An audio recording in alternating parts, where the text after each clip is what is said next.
acredito sim que o Senhor escolheu esses dois vasos para dar essa mensagem hoje. Eu iniciei e eu queria que os irmãos refletissem sobre essa palavra que foi dita agora no início. E espero que a gente consiga, como igreja, exceder aos escribas e aos fariseus. Pense em todas as pessoas que te maltratam, todas as pessoas que falam mal de você no trabalho. Pense em todas elas, ame-as, orem por elas, queiram bem. E todas as vezes que elas falarem mal de vocês sempre digam o quê? Falem bem delas. Amém? Feche seus olhos.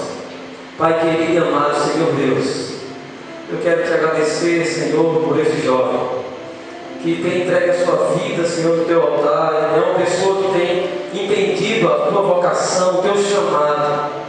Ó Pai, nessa noite nós queremos te pedir, Senhor, que ele seja usado mais uma vez para a glória do teu nome. Que o teu Espírito Santo fale a nós, aos nossos corações nesta noite, mais uma vez, através do teu servo, do teu filho Israel. Ó Pai querido, que ele realmente nesse momento seja entregue nas tuas mãos e seja totalmente tranquilo, entendendo, Pai, que aquilo que ele tem para transmitir à tua igreja vem do Senhor, não vem dele, porque nós não temos nada de bom, nada vem de nós, mas vem do alto do teu trono, do trono da graça, de onde, Senhor, do Pai das luzes, aquele que nos criou e que tem sempre alguma palavra para nós, fonte inesgotável. Então que essa noite não seja diferente das demais noites, que o Senhor continue falando aos nossos corações. É o que nós te pedimos e te agradecemos em nome de Jesus. Amém. Graças a Deus. Salve os irmãos com paz do Senhor. Que a graça de Deus, o amor do Eterno Pai, a abundante consolação do Espírito Santo esteja sobre as nossas vidas. Eu estou muito feliz de estar aqui essa noite, depois de uma semana com experiências incríveis. Eu estou muito contente, meus irmãos. Estou muito satisfeito com tudo aquilo que Deus tem feito. Aleluia.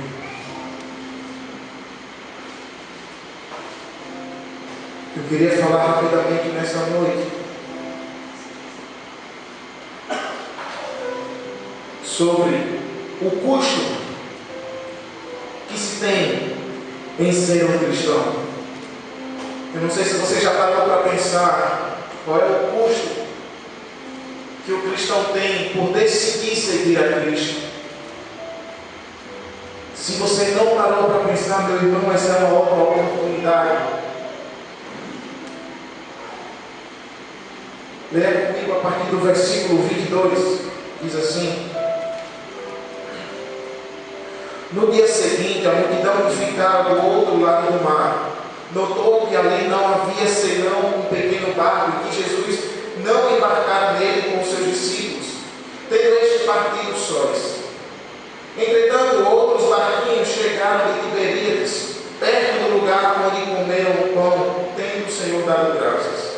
Quando, pois, viu a multidão que Jesus estava ali, que Jesus não estava ali, nem os seus discípulos, tomaram os barcos e partiram para Cafarnaum, à sua procura. Tendo-os encontrado no outro lado do mar, e perguntaram: Mestre, quando chegastes aqui? Respondeu-lhe Jesus: Em verdade eu vos digo, vós me procurais, não porque vistes sinais, mas porque comestes dos pães e vos fartastes. Trabalhai não pela comida que perece, mas pela que subsiste para a vida eterna, a qual o Filho do Homem vos dará, porque Deus, o Pai, o confirmou ao seu seio. Dirigiam-se, pois, a ele, perguntando: O que faremos para realizar a obra de Deus? Respondeu-lhe Jesus: A obra de Deus é esta, que creais naquele que por ele foi enviado. Então lhes disseram: Que sinal fazes para que o vejamos e cremos em ti? Quais são os teus feitos? Nossos pais comeram o maná no deserto, como está escrito: Deu-lhes a comer pão do céu. Replicou-lhe Jesus: em verdade vos digo, não foi Moisés quem vos deu o pão do céu. O verdadeiro pão do céu é meu Pai quem vos dá.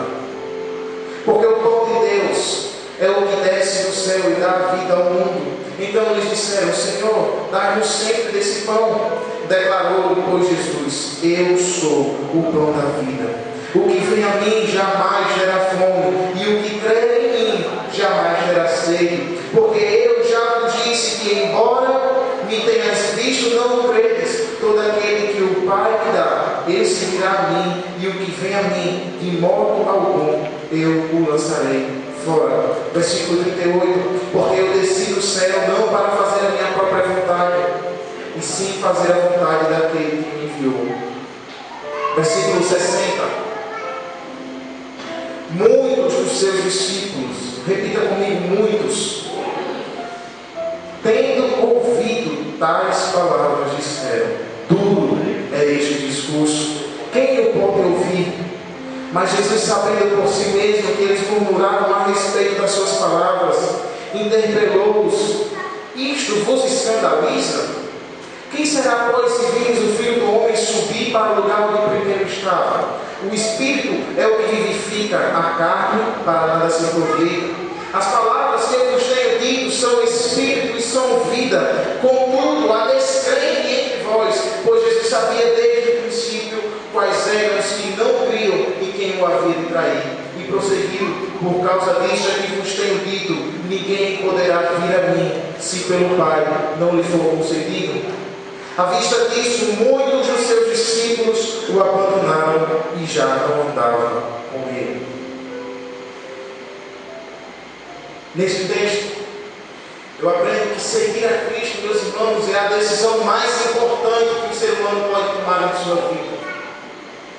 Você que está nos visitando essa noite, você que congrega aqui conosco, eu não sei quando você decidiu seguir a Cristo. Eu também não sei se você de fato está seguindo a Cristo. Uma coisa sei, que quando alguém decide de fato, de verdade, com o seu coração, com a sua vida, seguir a Cristo, essa pessoa pode esperar por situações terríveis, pode esperar por momentos ruins, momentos de luta, a maioria deles. Eu me lembro de quando um jovem chega para Jesus e diz: Senhor, deixa eu te seguir, mas primeiro, deixa eu enterrar os meus pais que morreram. E Jesus se volta para aquele jovem e diz: deixe que os mortos enterrem os seus próprios mortos. Seguir a Cristo, meu irmão, nunca vai ser uma tarefa fácil. Seguir a Cristo nunca vai ser prazeroso para a nossa carne. Seguir a Cristo de fato e de verdade, com o coração movido pelo amor dele, nunca vai trazer um prazer carnal para nós. Nunca. A nossa carne sempre vai achar que seguir a Cristo é um exagero. A nossa carne sempre vai dizer que seguir a Cristo é querer ser mais santo que os outros. Que bom que até a nossa carne sabe que nós devemos ser mais santos. Mas eu vejo nesse texto Jesus fazendo um grande peneirão, uma grande seleção de discípulos. E o contexto histórico dessa época nos mostra que a filosofia estava no seu auge. E sempre que eu falo de Jesus, eu sempre gosto de citar isso, porque às vezes, até mesmo eu me esqueço, nós nos esquecemos disso, que era comum encontrar um homem, encontrar um rabino, um mestre, com seus discípulos em algum canto ensinando, em alguma esquina. Era muito comum você ver um homem sendo seguido por uma multidão de discípulos, ou por poucos discípulos. Jesus não era o único. Jesus não era o único. E esse texto nos mostra que uma multidão seguia Jesus. Não eram apenas pessoas que o tinham visto uma vez, mas eram pessoas que estavam seguindo há um tempo. Mas essas pessoas não estavam seguindo a Cristo com o seu coração. Elas estavam seguindo a Cristo com a sua carne. E não diferente dessas pessoas, nós muitas vezes nos encontramos nessa mesma situação. Estamos seguindo a Cristo por quem Ele é, ou estamos seguindo a Cristo pelo que Ele fez por nós. E eu tinha muito costume quando as pessoas me perguntavam: você é cristão? Sou. Você é crente? Sou. Por quê? E a minha resposta sempre foi: porque Cristo morreu por mim. Glória a Deus por isso. E certa vez me fizeram uma pergunta: e se Cristo não tivesse morrido por você? Você continuaria amando a Deus?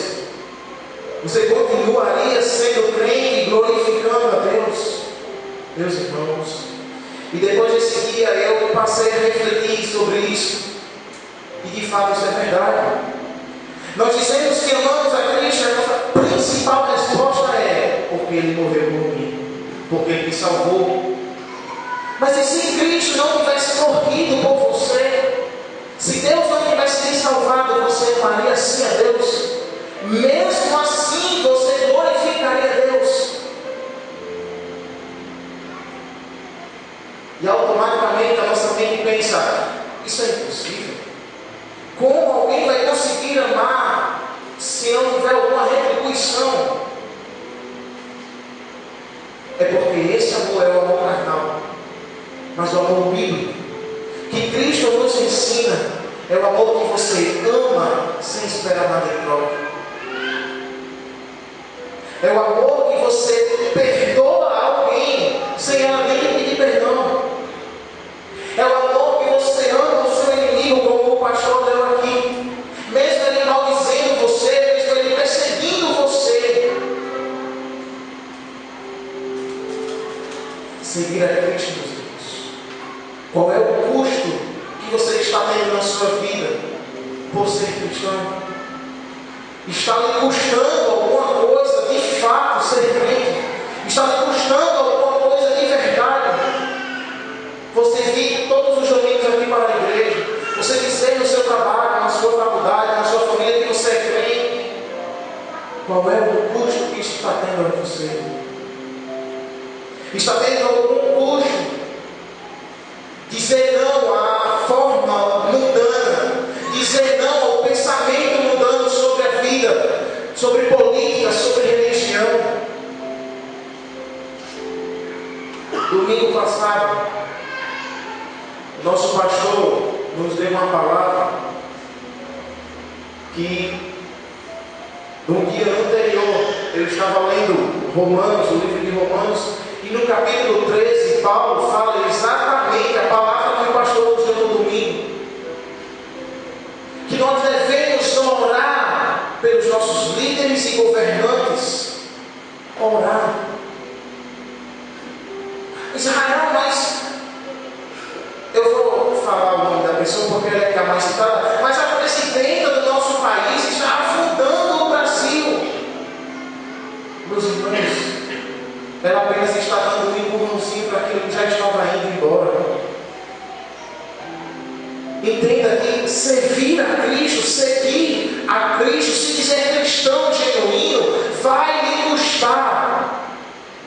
Não compactuar com a rodinha de críticas aos governantes. E sempre eu vou estar dizendo, a nossa carne, ela vai se manifestar nessas coisas. Ela vai querer fazer parte disso. Mas seguir a Cristo, meus irmãos, nos custa abrir mão da nossa carne. Seguir a Cristo lhe custa os seus direitos civis na sociedade. Quer um exemplo disso? Alguém chega para você e lhe rouba. E depois você descobre quem foi a pessoa e você está vendo a pessoa na sua frente. O seu direito civil lhe garante que você pode ir a uma delegacia e dar parte daquela pessoa. Mas e o seu dever cristão? Israel, então quer dizer que eu vou estar numa sociedade, mas não vou seguir as leis dessa sociedade?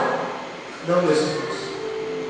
Significa dizer que ser cristão é ter as leis do reino acima das leis humanas. E isso é extremamente extremamente difícil. Extremamente difícil, meus irmãos. Mas seguir a Cristo irá nos custar o nosso direito civil. E se você quer de fato fazer a vontade de Deus nessa terra, você precisa abrir mão disso. Você precisa abrir mão disso. Eu não estou dizendo, meus irmãos, para que você abandone a sua civilidade, o seu pensamento social, não. Eu estou lhe dizendo, meus irmãos, que quando se trata de caráter cristão, todo o resto precisa ficar de lado. Sabe por quê? Porque nunca na história da humanidade se precisou tanto que os discípulos de Cristo se manifestassem como seus discípulos. Nunca. Nunca. Eu conheço várias pessoas de idades mais avançadas, não só aqui na igreja, mas na minha família, no trabalho, em outros cantos. E todas essas pessoas estão dizendo a mesma coisa. Eu nunca pensei que ia viver para ver o país na situação que está. Pessoas com 50, 60 anos. Meus irmãos, nunca foi tão necessário a igreja ser igreja. Nunca foi tão necessário eu e você abrirmos mão das nossas vontades e dos nossos direitos para que as pessoas consigam ver Cristo em nós. Nunca foi tão necessário, nunca. Nunca foi tão necessário você ser prejudicado no seu trabalho por fazer o certo. Nunca foi tão necessário. Nunca foi tão necessário você ser motivo de chacotas e piadinhas na sua faculdade, na sua escola, por você ser cristão. Nunca foi tão necessário. A Bíblia nos garante que a criação de Deus aguarda com grande expectativa a manifestação dos filhos de Deus. Meus irmãos, isso é muito sério. Toda a criação que você imaginar está esperando você se manifestar como filho de Deus. Toda a criação. Nada além disso. O mundo sabe que ele é mundo. Nenhuma pessoa que está no mundo está em um êxtase e não sabe que está errando. Ela sabe que está errando. A diferença é que ela não tem ainda o Espírito de Deus mostrando a ela que existe sim uma forma de vida diferente daquela. Nós não podemos pensar que o mundo está perdido e não sabe que está perdido. Tivemos agora o Carnaval, por exemplo, e o Nativa mais uma vez fez um trabalho de evangelismo lá. E todas as vezes que eu fui, eu nunca ouvi uma pessoa dizer assim: eu estou aqui no Carnaval, mas eu não sabia que o Carnaval era assim. Nunca. Nunca ouvi uma pessoa dizer: eu estou aqui no Carnaval, gastei dinheiro, traí minha mulher, estou bebendo, estou me prostituindo, estou drogado, mas eu não sabia que isso era errado. Nunca. Pelo contrário, as pessoas que mais estão perdidas, elas sabem que estão perdidas. Elas só não conseguem encontrar uma forma de serem libertas. Mas essa forma sou eu e você. Mas isso, meus irmãos, tem um custo. Servir a Cristo não vai apenas lhe custar abrir mão do seu posicionamento na sociedade, de alguns direitos que você tem. Servir a Cristo não vai lhe custar apenas abrir mão do seu trabalho, se preciso for. Se o seu trabalho for um trabalho enganoso, se o seu trabalho for um trabalho que tenha falcatruas, servir a Cristo, meus irmãos, vai lhe custar tudo, inclusive a sua vida. Inclusive a sua vida. Porque eu tenho certeza que todos nós já fizemos aquela oração de confissão, de aceitar a Cristo. Todos nós dissemos, cantamos hoje aqui que nada nos separará do amor de Deus, e todos nós lemos e repetimos de que nós morremos para esta vida e vivemos para Deus. Todos nós dizemos isso. Mas eu quero lhes lembrar, meu irmão, que o morto não tem vontade. Eu quero lhe lembrar que o morto não tem pensamento próprio, não tem uma vontade exclusiva sua, ele é um morto.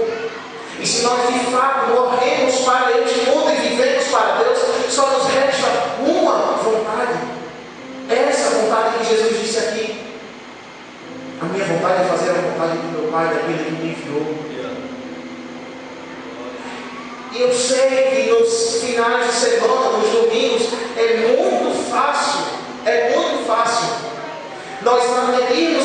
pensamento. É muito fácil nós virmos aqui e louvar a Deus e nos derramarmos diante de Deus, e isso não é mentira, meus irmãos. Tudo isso que nós fazemos aqui nas nossas reuniões, ela tem sim um proveito espiritual, ela tem sim a sua importância. Mas quando chega a segunda-feira, como diz o nosso presbítero João, o bicho pega. E aí é onde de fato nós vamos provar para nós mesmos, porque nós não precisamos provar coisa nenhuma para Deus, amém? Nós precisamos provar para nós mesmos que nós morremos para este mundo e vivemos para Deus.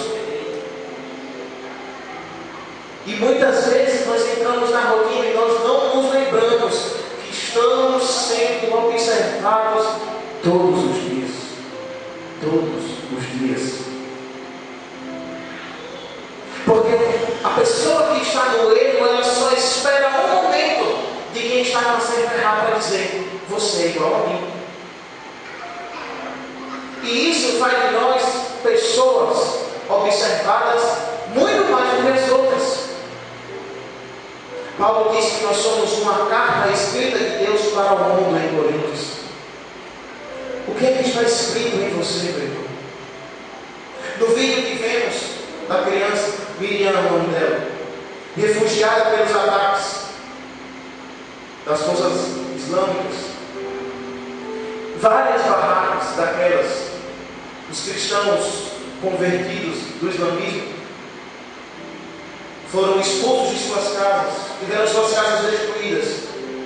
E eles fazem questão de escrever, e no grupo da igreja eu mandei essa foto, de uma família com uma faixa escrita em inglês e em árabe: Jesus Cristo é a luz do mundo. Porque lá eles sabem que existem muçulmanos de toda parte, inclusive não crentes.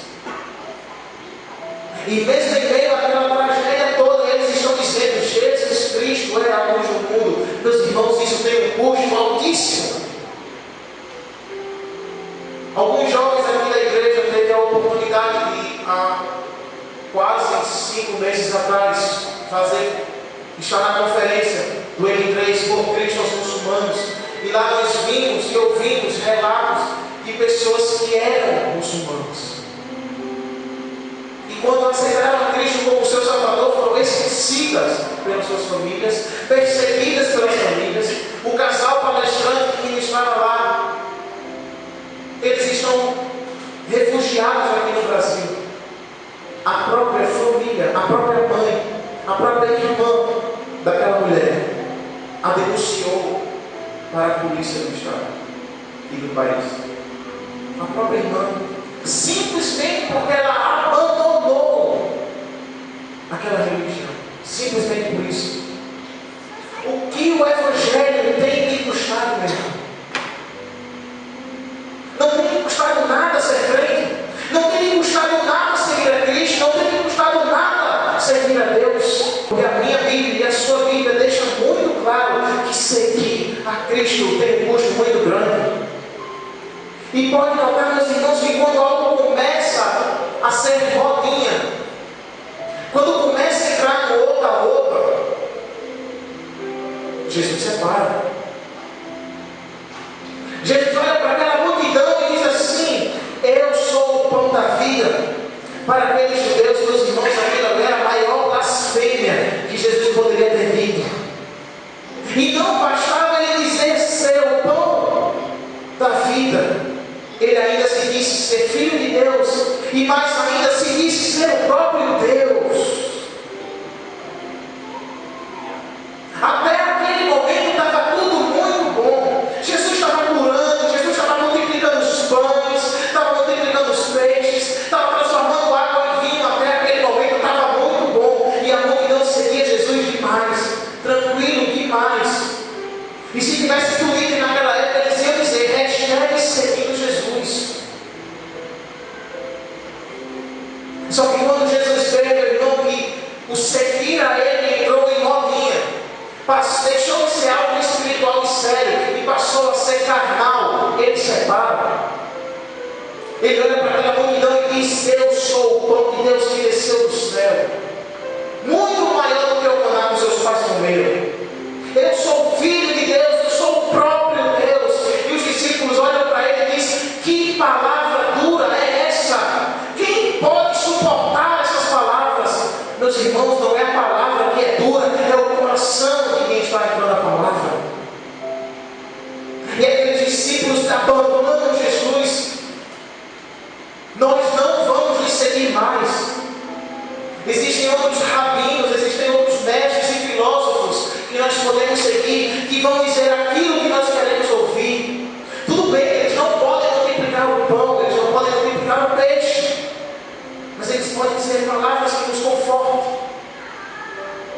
E Jesus volta-se para os 12 e diz: e vocês, o que estão fazendo aqui ainda? Vocês também não vão embora com eles? E Pedro se volta para Jesus, inspirado pelo Espírito Santo de Deus, e diz: para onde iremos nós, só tu tens palavras de vida eterna? Meus irmãos, essa é a diferença. Essa é a diferença. Quem segue a Cristo sofre com os custos de ser um seguidor de Cristo, mas a recompensa é porque existem palavras de vida eterna. Eterna. E eu não sei o que tem ocupado a sua mente, mas fazem 2 meses que a volta do Senhor Jesus tem ocupado a minha mente, e isso tem me atribulado muito, porque eu estou muito longe de quem eu deveria ser para Deus. Eu estou muito longe. Meus irmãos, seguir a Cristo vai me custar tudo. Jesus envia os 70 pela primeira vez e ele diz: não levem nada, não levem capa, não levem espada, não levem alforje, não levem nada. Por quê? Porque eles precisavam aprender que seguir a Cristo iriam lhes custar tudo. E quando eles aprenderam a lição, Jesus o envia de novo, e agora ele diz: levem a espada, levem o alforje, levem a capa, levem as bolsas, porque eles tinham aprendido a lição. Enquanto nós não aprendermos a lição, meus irmãos, nós vamos estar indo fazer a nossa caminhada sem nada. Deus vai nos enviar sem nada, porque nós não amadurecemos ainda. Israel, mas como eu vou conseguir viver aqui nessa terra sem viver como alguém que quer estar nessa terra? Paulo diz: tudo aquilo que é bom, tudo aquilo que é agradável, tudo aquilo que é perfeito, ocupe o vosso pensamento. E se nós não estivermos pensando nas coisas eternas, porque quem segue a Cristo, meus irmãos, não pensa nas coisas dessa vida, não pensa. Se nós formos escutar os testemunhos dos grandes avivalistas, dos grandes missionários que fizeram as maiores missões na terra, eles vão dizer: eu não perdi tempo com a minha vida aqui. O próprio apóstolo Paulo abriu mão de tudo que ele tinha. Para a gente é até fácil dizer: eu abro mão de tudo, Senhor, para viver para o Senhor. Para nós é muito fácil dizer isso. Mas para uma pessoa que estava na posição que ele estava, e assim, Paulo, depois que foi salvo pelo Senhor Jesus e passou a ser apóstolo e pregador do Evangelho, ele não usava uma máscara para as pessoas não verem quem ele era. Os amigos de Paulo, também perseguidores do Evangelho, conheciam ele.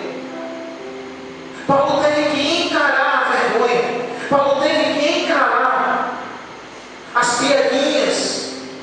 Você era um mestre na lei, agora você é cristão. Porque cristão, meus irmãos, esse termo cristão não surgiu com esse pensamento que nós temos hoje: eu sou cristão, seguidor de Cristo. O termo cristão surgiu como um xingamento aos cristãos. Na igreja de Antioquia, estão lembrados? Lá em Atos dos Apóstolos. Depois que Estevão é morto e a igreja se espalha, os judeus ficaram pregando só para os judeus, para variar, porque ainda não tinham aprendido a lição. Mas aqueles que eram gentios e que foram salvos e que fugiram da perseguição, diz a Bíblia, que eles pregavam o Evangelho em todo canto, inclusive aos gentios. E foram pela primeira vez os discípulos chamados de cristãos. Não foi pela igreja, foi pela comunidade. Porque seguir a Cristo, meus irmãos, vai lhe custar o status. Seguir a Cristo vai lhe custar a pinta de ser crente. Esse pensamento de que crente é aquela pessoa que é rica, que crente é aquela pessoa que vive do bom e do melhor, que não passa aflição nenhuma. Infelizmente, esse evangelho americano, carnal nos alcançou, infelizmente. Mas seguir a Cristo, meus irmãos, é diferente. Seguir a Cristo é totalmente diferente. Porque quem segue a Cristo, segundo o que Jesus falou, outro jovem chega para ele e diz assim: Senhor, deixa eu te seguir, deixa eu ser discípulo seu. Jesus olha para ele e diz: o Filho do Homem não tem nem aonde repousar a cabeça. Jesus não estava dizendo que você não pode ter uma casa. Jesus estava dizendo que o seu coração não tem que estar aqui nessa morada terrena, mas voltada para a morada eterna e celeste. Veja que tudo vai voltar para o mesmo ponto, o que ocupa a sua mente. Se você começar a pensar nas coisas do reino, meu irmão, a sua vida vai se transformar no reino de Deus. Por onde você passar, vai estar passando o reino de Deus. Mas então por que o Evangelho de hoje não tem mais poder? Hoje não alcança mais o coração do pecador. Porque o arrependimento não acontece mais. Porque o pensamento tornou-se carnal, terreno. E Paulo, no capítulo 15 de 1 Coríntios, versículo 19, ele diz: se a nossa esperança em Cristo se resume apenas nesta vida, nós somos os mais miseráveis de todos os homens. Porque ser cristão, meus irmãos, vai degustar uma mordomia gigante. Porque ser cristão vai degustar momentos de lazer. Israel, então quer dizer que eu não posso mais me divertir. Você pode. Cabe a você decidir. Eu tenho momentos de lazer. Eu me divirto. Mas se nós entendermos que até no nosso momento de lazer nós podemos levar o reino de Deus, aí vai dar certo, meus irmãos. Aí vai dar certo. E eu me lembro quando João conta os testemunhos de que aonde ele chega falando do amor de Deus. E uma vez eu estava com o pastor Francisco, nós estávamos fazendo uma reforma lá do prédio de Emaús, e nós fomos comprar alguma coisa para comer. E quando nós chegamos no lugar, quando o pastor Francisco foi pagar, ele disse: você é crente? Para a moça que estava nos atendendo. Ela disse: não. Ele fez duas coisas: ou você é crente, ou você é dona do estabelecimento. Porque uma pessoa feliz como você, sorrindo do jeito que você está, ou é crente, ou é dona do estabelecimento. E aquela pessoa disse: não, eu não sou a dona, e nem sou crente. E ele disse: mas se eu fosse você, eu virava crente. Porque pense num povo feliz. E aí começou a evangelizar aquela moça, e ela disse: eu acho que eu não sei crente. Meus irmãos, nos momentos mais simples que nós temos, as oportunidades mais simples que Deus nos dá todos os dias, nós temos a oportunidade. Lá no trabalho, apenas eu sou evangélico. Tem algumas outras pessoas, mas eu acho que elas ainda não entenderam a separação, a palavra santificação, separação do mundo para o reino de Deus. E semana passada, uma das pessoas que trabalha comigo estava muito atribulada, cheia de problemas, agoniada, sem paz, pelo trabalho, pelo estresse, por tudo na vida dela. E essa pessoa disse: como você consegue ser tão tranquilo? E eu disse: porque uma vez eu recebi a paz que o mundo não entende. E essa pessoa chegou e disse: por favor, bota a mão na minha cabeça e olha por mim. E essa pessoa, meus irmãos, eu não sei se eu conheço outra pessoa mais carnal do que ela, mais mundana do que ela. Mas até o mais perdido reconhece o Evangelho de Deus. Até a pessoa mais distante de Cristo que você possa imaginar, aquela pessoa que você pensa assim: essa pessoa não tem condições nunca de aceitar Jesus, é perdida demais. pessoa, talvez seja a pessoa que esteja mais próxima de aceitar a Cristo. Porque o ser humano ele pode tentar de tudo, meus irmãos, mas quando ele chega ao fim do poço, só vai lhe restar uma coisa: olhar para a saída do poço e ver os céus, a morada de Deus. E não existe outra pessoa em quem ele vai pensar a não ser em Deus. E a primeira pessoa, depois de Deus, que ele vai pensar é em você. Porque se você de fato segue a Cristo, e se você tem sofrido com os custos de seguir a Cristo, essa pessoa encontra em você a luz do mundo. O que nós estamos esperando, meus irmãos, para sermos luz do mundo? E é bom porque o final do ano está chegando, né? E aí começa aquele processo de projetos, de planos, né? De repensar, de retrospectiva, das promessas, né? Próximo ano eu vou fazer isso. Próximo ano vai ser diferente. E isso não é ruim, meus irmãos, isso é muito bom. Porque isso pelo menos demonstra em nós o sentimento de querer mudar. Mas não fique esperando que esse sentimento tome conta de todo o seu ser e haja por si mesmo. Faça mesmo sem querer. Mude mesmo sem querer. Faça o certo mesmo sem querer. Seja a luz do mundo, meu irmão. Israel, mas a minha vida está toda desmantelada. Eu estou afastado demais de Cristo. Eu estou aqui só de fachada. Mas apenas uma atitude sua, meus irmãos. Estou lembrado da pregação do pastor? Um ato de arrependimento vai mudar toda a sua vida. Toda a sua vida.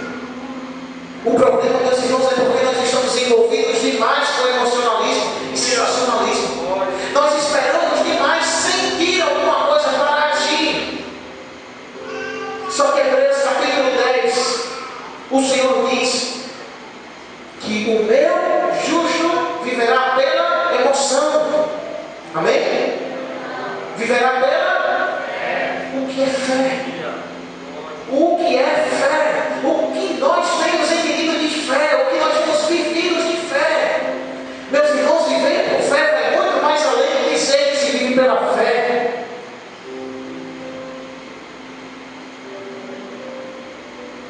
Viver por fé, eu acho que é o maior exemplo que nós temos de um ato humano, assim como Abraão, é sacrificar o seu próprio filho. E quando está subindo o monte, dizer para o servo: espere aqui, porque eu vou descer daqui a pouco. Foi isso que ele disse? Ele disse: nós vamos descer daqui a pouco. A fé de Abraão não é que Deus ia dar outro Isaac para ele. A fé de Abraão é que se Isaac morresse, Deus o ressuscitaria. Isso é fé. E nós temos na Bíblia, em Hebreus 11 e 12, um vasto caminho de homens que viveram pela fé. E o texto desses heróis da fé termina dizendo: e todos eles viveram e morreram sem alcançar a promessa, apenas vendo-as de longe. Que fé é essa que esses homens tinham? Eles faziam tudo como se já estivesse tudo pronto, mas eles nem sequer provaram da promessa de Deus. Eles nem sequer chegaram ao mar. Moisés nem chegou na terra prometida, só viu de longe. Abraão não chegou a ver a sua descendência como as estrelas do céu e como as areias do mar. O problema é esse, meus irmãos. Nós estamos vivendo demais por emoção. Nós estamos vivendo demais por sensacionalismo. Você não precisa sentir nada, você precisa crer. Aleluia. Eu estou encerrando. Mas segundo, ele veio para nos mostrar que para Deus o que mais interessa não é tanto você conseguir chegar lá, mas a intenção, a força com que você vai se gastar para chegar lá. Porque a Bíblia diz que mais importante é o meio das coisas do que o fim delas. O que isso nos ensina? Que mais importante do que chegar no final da jornada é o caminho da jornada. Porque depois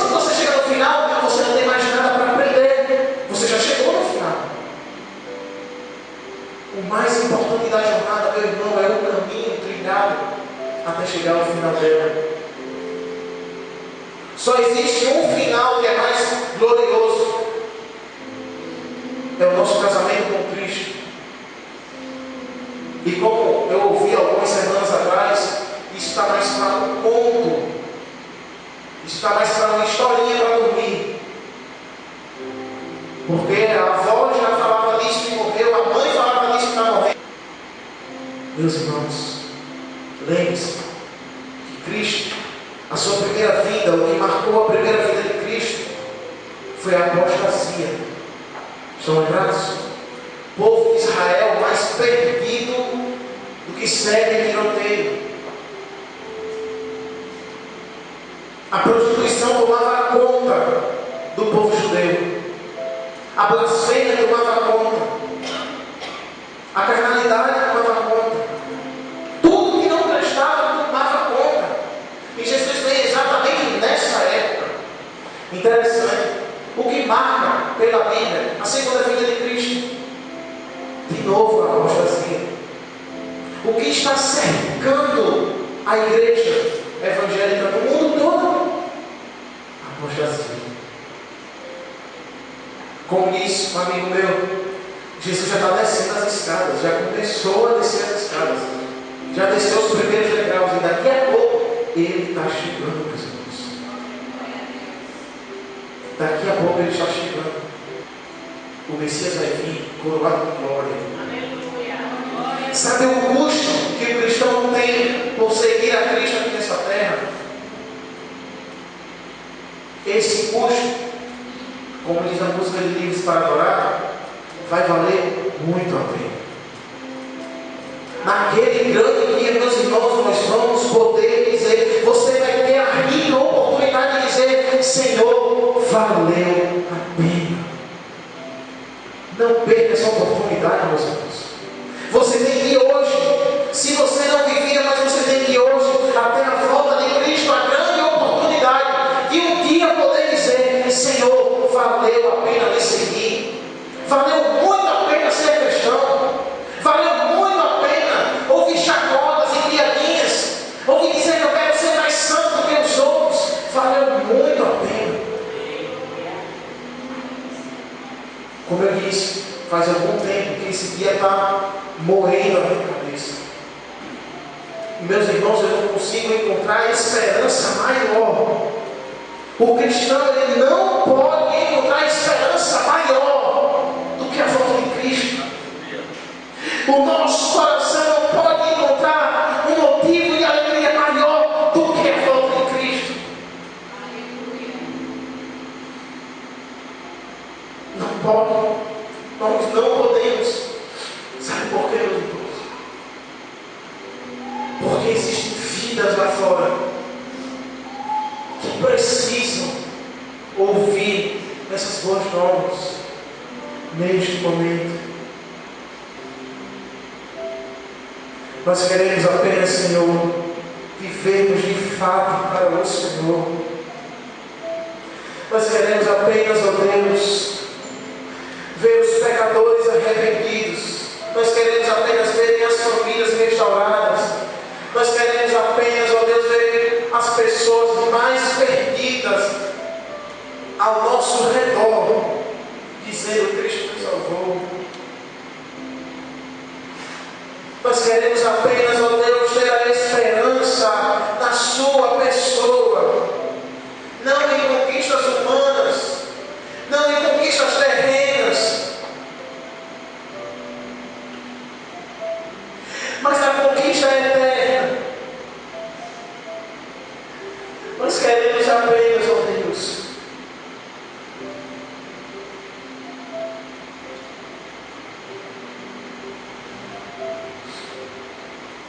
reencontrarmos os nossos irmãos naquele grande dia e participarmos da maior festa que essa terra já viu. Nós queremos apenas, ó Deus, nos encontrarmos com os teus filhos que estão morrendo porque seguem ao Senhor. Nós queremos apenas, ó Deus, olhar para o Senhor e dizer que nós esperamos ansiosamente pela eternidade. fizemos. Como todo mundo sabe, né? Eu cresci na Assembleia de Deus, em uma outra denominação. E certo dia Deus me chamou para esta igreja.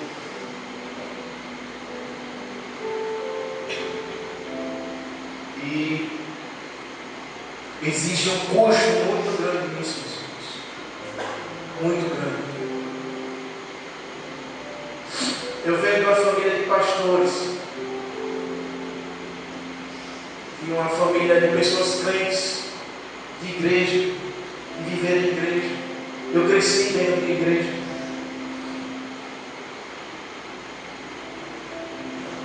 E um dia, Deus me chamou. Só que esse chamado acarretou várias situações difíceis demais. Com a minha família, com amigos. E não foi fácil, meus irmãos, abrir mão de tudo isso. Não tem sido fácil. E um dia, quando eu estava prestes a deixar de lado esse chamado, por causa das situações que estavam acontecendo na minha casa, com a minha família, eu estava em uma outra cidade, em um outro estado, em uma outra igreja, sozinho, sentado na última fileira de uma igreja imensa. E eu perguntava a Deus: Senhor, por que o Senhor me chamou para isso? Eu não consigo entender. Tudo ao meu redor está dizendo que está errado.